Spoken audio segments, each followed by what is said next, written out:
remote with Soundstream. First, do the usual linking of the device with Bluetooth. No need to activate it, just leave it at the paired devices.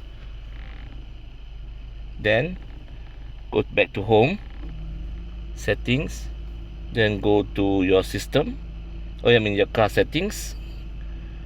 Okay, then go to factory, type in the password. Example, Soundstream is 60, and then go to car type settings.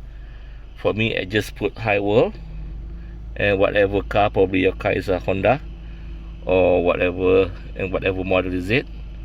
Okay, then go back to car related settings, just go to the bottom, CAN key mapping, just map your volume. This is volume, you can put volume up, volume reverse, and maybe next is you maybe do the opposite, depend on your key layout. Okay, then you just try it out. It should be working. It works for me. I'm a knob, not so good at all this, but it works for me.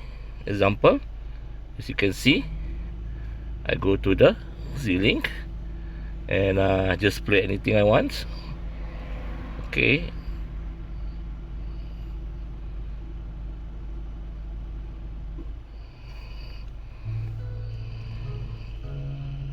and then